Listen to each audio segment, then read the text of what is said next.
selamat datang kepada kalian mahasiswa semester 1 program studi D3 Transportasi Universitas Negeri Jakarta. Pada mata kuliah kita kewirausahaan pertemuan yang keempat, kita kali ini akan membahas tentang bentuk organisasi dalam usaha dengan saya sendiri, Ibu Siti Sahara. Tujuan mata kuliah ini diharapkan nantinya kalian mampu memahami apa itu manajemen dan organisasi, jenis-jenis dan bentuk organisasi, serta pertimbangan penentuan dalam organisasi usaha. Referensi yang digunakan untuk mata kuliah ini ada beberapa, silakan kalian cari. Selain itu juga kalian bisa cari melalui jurnal ataupun artikel ilmiah yang berkaitan dengan materi perkuliahan kita. Kita masuk ke pembahasan yang pertama, yaitu definisi atau pengertian manajemen dan organisasi. Setiap perusahaan itu pasti memiliki tujuan yang hendak dicapai dalam jangka waktu ataupun periode tertentu. Penentuan tujuan ini penting sebagai arahan atau sasaran perusahaan dalam mencapai tujuan tersebut. Alat yang digunakan biasanya untuk mencapai tujuan perusahaan itu atau usaha itu bisa dikenal dengan nama istilah manajemen. Manajemen dan organisasi itu merupakan dua bagian yang tidak bisa dipisahkan antara satu dengan yang lainnya. Artinya, manajemen merupakan bagian dari organisasi dan organisasi merupakan bagian dari manajemen itu pula. Manajemen bisa dikatakan sebagai alat untuk mencapai suatu tujuan, sedangkan organisasi merupakan tempat untuk mencapai tujuan tersebut. Jadi, kedua bidang ini saling membutuhkan. Ada 4 fungsi manajemen, antara lain yaitu sebagai planning, organizing, actuating, dan controlling. Kita bahas dulu di planning atau perencanaan. Di bagian ini adalah proses untuk menentukan arah yang akan ditempuh dan kegiatan-kegiatan apa saja yang diperlukan untuk mencapai tujuan yang ingin dicapai oleh perusahaan atau usaha. Dalam proses ini juga ditentukan tentang apa yang harus dilakukan, kapan dikerjakan atau dimulainya, bagaimana melakukannya, dengan cara apa hal itu dilaksanakan, ataupun siapa yang akan melaksanakan kegiatan tersebut, sehingga pada akhirnya akan mewujudkan sebuah atau suatu perencanaan. Lalu kita masuk ke organizing. Organizing atau perorganisasian merupakan proses untuk mengelompokkan berbagai kegiatan ataupun pekerjaan dalam suatu unit. Tujuannya adalah supaya tertata dengan jelas antara tugas, wewenang, dan tanggung jawab, serta hubungan kerja, sehingga ada hubungan baik dalam bidang masing-masing. Hasil organisasi ini akan terbentuk dalam suatu struktur yang disusun sesuai dengan rencana yang telah disusun. Lalu actuating atau menggerakkan atau pelaksanaan. Dalam menjalankan organisasi tentunya para pemimpin ataupun manajer harus menggerakkan bawahannya atau para pekerja untuk mengerjakan pekerjaan yang telah ditentukan dengan cara memimpin, memberikan motivasi, memberikan petunjuk, memberikan perintah, ataupun menggambarkan sesuai dengan pedoman rencana yang telah disusun. Lalu controlling adalah pengawasan terhadap proses untuk mengukur ataupun menilai pelaksanaan tugas apakah sudah sesuai dengan rencana atau belum. Jika proses tersebut terjadi penyimpangan, maka akan segera dikendalikan sesuai dengan rencana yang telah disusun. Dengan adanya pengendalian diharapkan agar tujuan perusahaan dapat dicapai sesuai dengan target yang telah ditentukan. Lalu masuk ke jenis dan bentuk organisasi. Jenis dan bentuk organisasi itu dibedakan menjadi dua, yaitu dengan jumlah pimpinan puncak ataupun hubungan wewenangnya. Kita di hubungan wewenangannya ini ada 3 jenis lagi, ada lini, staf, dan fungsional. Kita bahas dulu yang pertama, yang jumlah pimpinan puncak. Jumlah pimpinan puncak ini terdiri dari 2 jenis lagi, dibedakan menjadi organisasi yang mempunyai pimpinan puncaknya 1 orang atau perusahaan perseorangan, dan organisasi yang mempunyai pimpinan lebih dari 1 dewan atau perseroan terbatas atau firma. Sedangkan untuk hubungan jenis organisasi berdasarkan hubungan wewenangnya ada lini, staf, dan fungsional.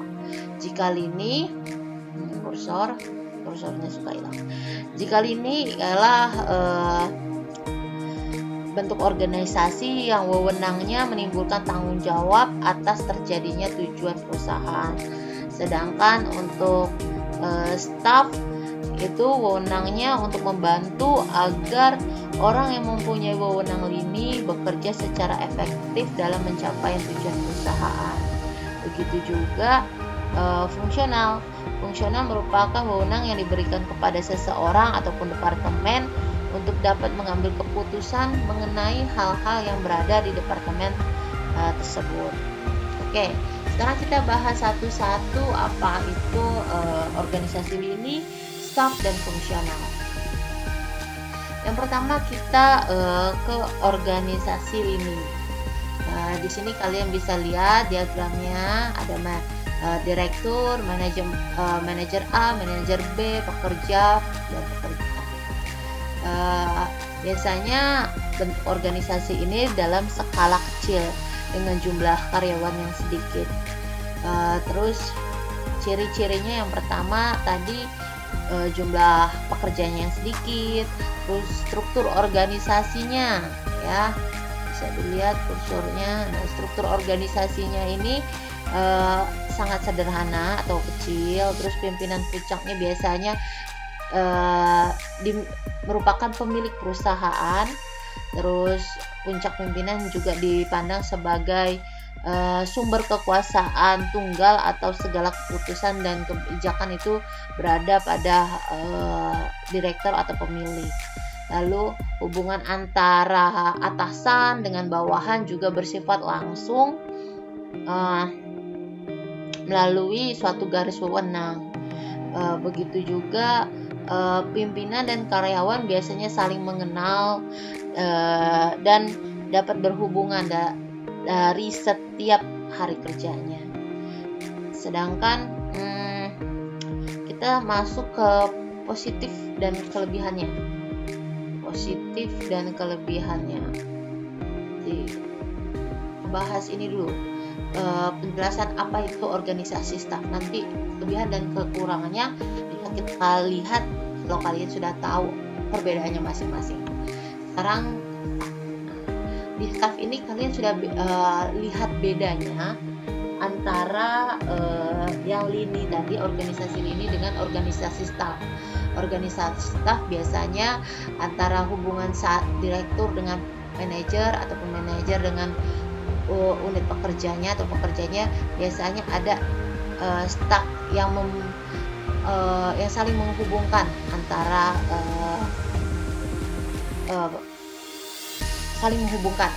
satu dengan yang lain ya. Biasanya organisasi staf itu memiliki ciri-ciri jumlah karyawannya pasti lebih banyak dibandingkan organisasi lini tadi. Lalu organisasinya bersifat kompleks, terus hubungan antara atasan dan bawahannya biasanya tidak bersifat langsung. Karena itu tadi ya, ada staf untuk yang mewakili atau saling menghubungkan. Lalu pimpinan dan karyawan biasanya juga semuanya tidak saling mengenal satu sama lain dan memiliki spesialisasi keahlian yang beraneka ragam. sehingga dapat digunakan secara lebih maksimal lagi. Lalu organisasi fungsional. Nah, kalau organisasi fungsional kalian bisa lihat apa bedanya tadi dengan lini, staff, dan fungsional. Fungsional ini biasanya terdiri dari beberapa fungsi. Jadi pembidangan tugasnya itu bisa terlihat secara tegas dan jelas dapat dibedakan. Lalu spesialisasi karyawannya juga dapat dikembangkan dan digunakan secara optimal karena berdasarkan fungsinya masing-masing. Lalu bawahan akan menerima langsung perintah dari beberapa orang atasan misalnya. Lalu koordinasinya secara menyeluruh dan cukup pada level manajemen atas. Koordinasi karyawan antara karyawan yang menjalankan fungsi biasanya mudah karena masing-masing sudah saling memahami atau mempunyai pengertian dalam bidangnya masing-masing. Nah, dari ketiga organisasi tadi kalian sudah pasti menyimpulkan apa sih kelebihan ataupun kekurangan dari setiap masing-masing organisasi, baik itu dari lini, fungsional, maupun dari segi staff. Ya, kita balik lagi ke Jawa. Nah, kita lihat dari lini, staff, fungsional. Kalau lini pasti kelebihannya adalah memiliki satu kepemimpinan, sehingga pemimpin berada dalam satu tangan, sehingga koordinasi antara pekerja relatif mudah dilaksanakan. Proses pengambilan keputusannya juga pada organisasi lini ini tidak bertele-tele, langsung saja pada satu instruksi. Terus disiplin kerja pada umumnya sangat tinggi, dan solidaritas karyawannya juga cukup tinggi karena saling mengenal satu dengan yang lainnya. Pengendaliannya juga dilakukan secara ketat, terhadap kegiatan para bawahan karena diawasi langsung oleh pemimpin. Sedangkan kelemahan dari organisasi lini itu sendiri adalah tujuan pribadi pemimpin seringkali tidak dapat dibedakan antara tujuan pribadi dengan tujuan organisasi karena langsung ya dari pemimpin, jadi suka bercampur aduk. Lalu ada kecenderungan pemimpin biasanya bersikap otoriter, ya semaunya atau diktator. Lalu kesempatan untuk karyawan untuk berkembang itu sangat terbatas karena wewenang untuk merencanakan, mengarahkan ataupun mengendalikan ada sepenuhnya pada pemimpin. Lalu di organisasi ini juga secara keseluruhan tergantung pada satu orang, sehingga kalau pemimpin atau direktur tidak mampu berhalangan, seluruh staf organisasi juga terancam pada kehancuran. Berikutnya kelebihan dari organisasi staf. Organisasi staf tadi kalian sudah tahu kalau misalnya ciri-cirinya itu pasti jumlah organisasinya lebih banyak, jumlah anggotanya lebih banyak dibandingkan lini. Terus dan lain-lainnya tadi sudah Ibu jawab di sana. Lalu apa sih kelebihannya? Apa sih kekurangannya? Di organisasi staf kelebihannya antara lain, coba kalian bedakan antara yang lini tadi. Pertama, asas kesatuan pimpinan itu tetap dipertahankan sebab pimpinan tetap berada dalam satu tangan. Ya, tetapi adanya pembagian tugas yang jelas antara pimpinan, staf, dan pelaksana. Karena itu tadi ya ada penghubung yaitu staf. Terus tipe organisasi staf ini lebih fleksibel karena dapat diterapkan pada organisasi besar, kecil maupun swasta. Lalu pengambilan keputusannya juga relatif mudah karena mendapat bantuan pemikiran, saran-saran, dan usul dari staf. ya, karena banyak yang terlibat di dalamnya. Lalu koordinasi juga mudah dilakukan karena sudah ada pembidangan tugas yang jelas. Disiplin dan moral karyawan juga sangat tinggi karena tugasnya juga sudah jelas sesuai dengan spesialisnya masing-masing. Sedangkan untuk kelemahannya adalah yang pertama, kelompok pelaksana biasanya sering bingung untuk membedakan antara perintah ataupun dengan bantuan nasihat.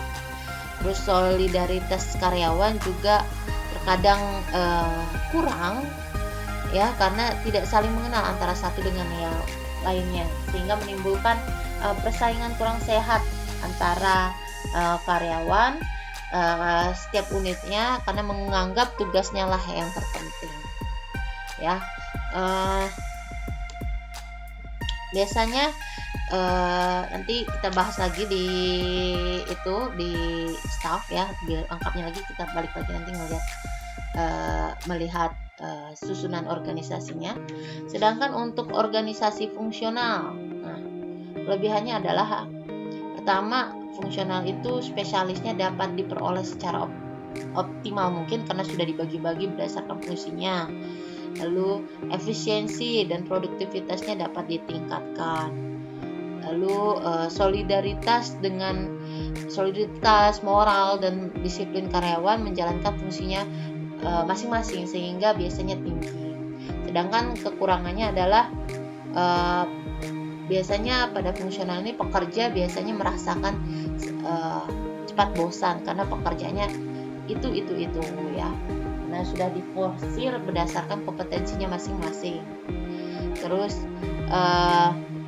biasanya karyawan juga sulit mengadakan tour of area atau sehingga mengakibatkan biasanya spesialis tanpa terlebih dahulu melalui pendidikan atau pelatihan. Jadi langsung dilihat berdasarkan latar belakang saja, latar belakang kompetensi.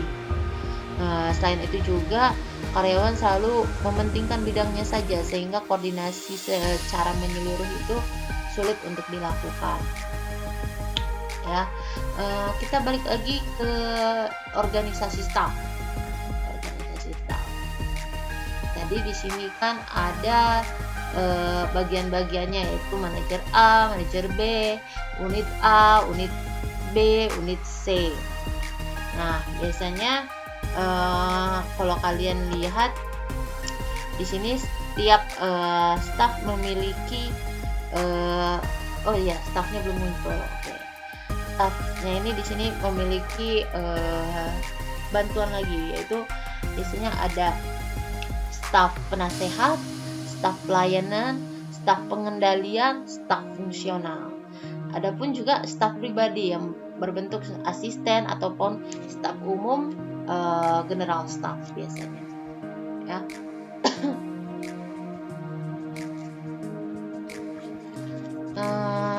Lalu pertimbangan dalam penentuan organisasi.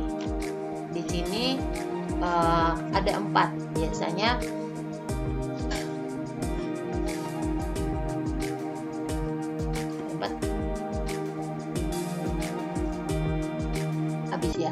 Biasanya pertama itu tujuan dan bentuk badan usahanya, jumlah tenaga kerjanya, ketiga jumlah aktivitasnya dan fleksibilitas. Jadi kalau kalian membuat suatu organisasi dalam usaha kalian yang kalian bangun, itu ada 4 kriteria dalam membentuk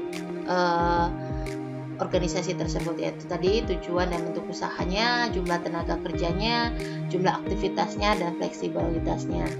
Biasanya kita lihat dari yang pertama dulu. Semakin besar tujuan kita, biasanya jumlah karyawan, jumlah aktivitas dan jumlah fleksibilitas itu semakin besar juga. Jadi ini Ibu rasa sangat penting ya. Selesai kita, berarti hari ini cukup sekian. Seperti kemarin kata motivasinya sama, 100 kali kamu gagal dalam usaha ataupun bisnis itu akan tertembus dengan 1 kali kesuksesan kalian. Jadi semangat dalam meraih cita-cita kalian. Sekian, assalamualaikum warahmatullahi wabarakatuh.